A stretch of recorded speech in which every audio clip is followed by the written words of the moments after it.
Y bueno, yo hago cine primero que nada porque amo el cine, ¿no? Siempre me ha gustado mucho el cine desde niño y siempre he querido hacer cine. La verdad era mi sueño, digamos, ser cineasta. Y también porque me parece que hay mucho, mucho que contar y que decir en Bolivia y desde Bolivia, ¿no? Estudié sí, cine en Argentina. Em, Pude estar ahí porque trabajaba para la universidad, haciendo sonido en la universidad, postproducción. Bueno, la verdad es que para mí ha sido muy importante en mi formación, antes que la universidad, la piratería, ¿no? En verdad creo que los cineastas y las generaciones de los noventas en Latinoamérica y en muchos países se han formado más con DVD, con VHS, ¿no? Y también ha sido muy importante un canal de televisión que había en esa época que se llamaba Europa. Europa era cine europeo, ¿no? Y para mí ha sido fundamental conocerme y acercarme a ciertos fenómenos de los años 90 que han pasado en el cine. Por ejemplo, el Dogma 95. Y también ha sido muy importante el cine asiático de los 90, ¿no? Como Tsai Ming-liang, Yashanke y muchos cineastas, para mí, asiáticos realmente son los que han continuado el cine de arte y lo han llevado en otro lugar, a otro nivel, ¿no? Pero siempre es muy importante, obviamente, para volver siempre al neorrealismo italiano, por ejemplo, ¿no?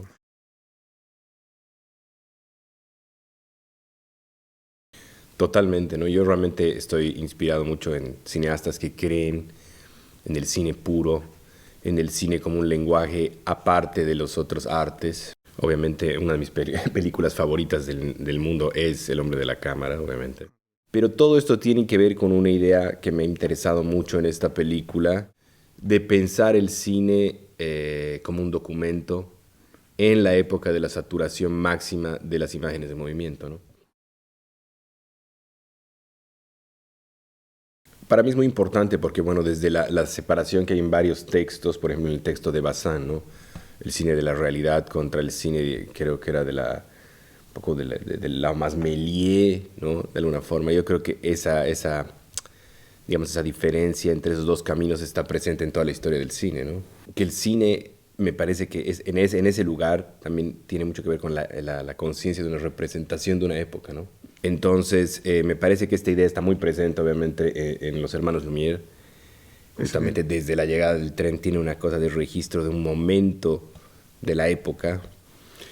Y me ha interesado mucho hacer lo mismo con esta película en muchos niveles. Tiene muchos niveles de lectura la película, en la realidad.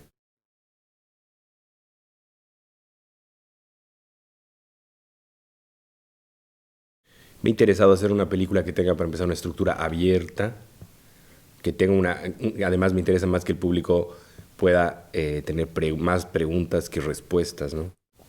Y dentro de esta idea de documento, la película realmente tiene un diálogo muy grande con muchísimas referencias cinematográficas, literarias y también de pintura. Entonces hay un diálogo muy grande, por ejemplo, con el cine mudo, con las sinfonías de la ciudad. También un diálogo muy grande con el cinema novo y el cine latinoamericano de los años 60, 70, el cinema militante de Sí. Latinoamérica.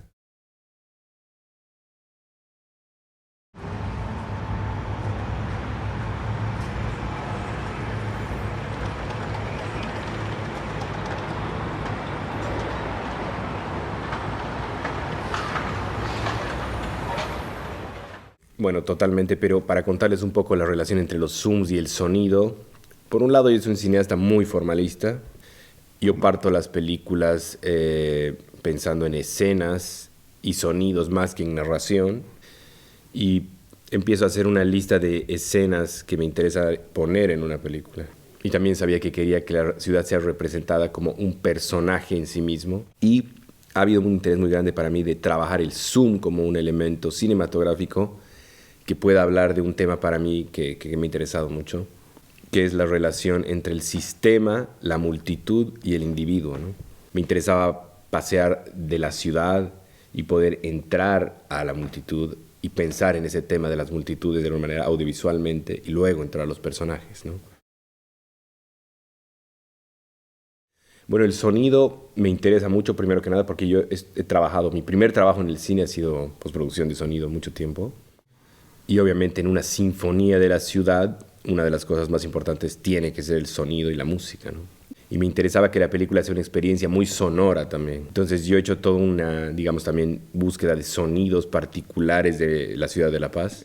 Y ha habido en esta película, por ejemplo, como 5 o 6 días antes de filmar que solo se ha grabado sonido.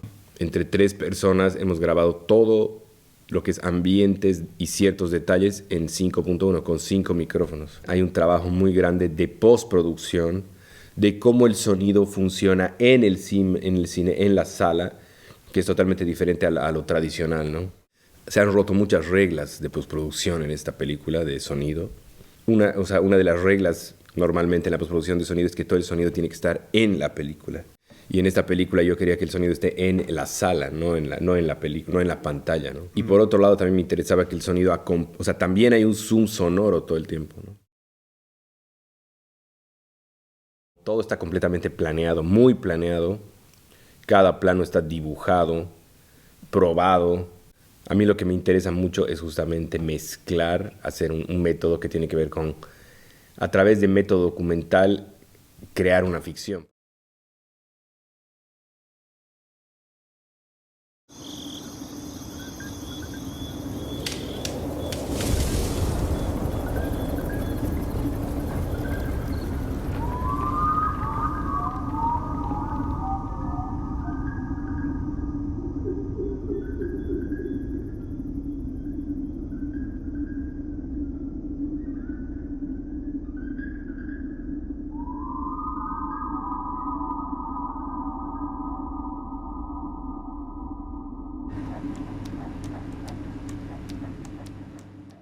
Esa es la primera escena de toda la película que yo me he imaginado. En realidad es un sueño que yo he tenido, que era así, era como un perro que era la luz de una oscuridad, ¿no?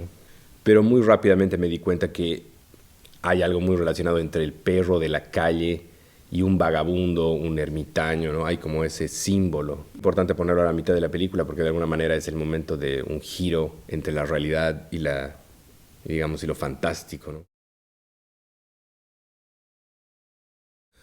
Creo que es un momento muy crítico en la historia del cine y la diferencia entre cine, televisión, video ha desaparecido, ¿no? Y los festivales un poco están quedando un poco antiguos, me parece, para definir el cine. Lo bueno del cine actualmente es que es mucho más accesible, ¿no? O sea, puedes hacer una película realmente con un celular y realmente estamos llegando a algo que es de Austruck, ¿no? La cámara estilo. Esto es algún momento que estamos realmente llegando, pero me parece también fuerte que la gente ve menos cine ahora, ¿no? Y el futuro yo lo veo como, y me parece que está mucho en las plataformas que van a financiar las películas. Entonces ahora es importante que haya otro tipo de plataformas. Merci. Merci a vous. Merci por todo. Gracias.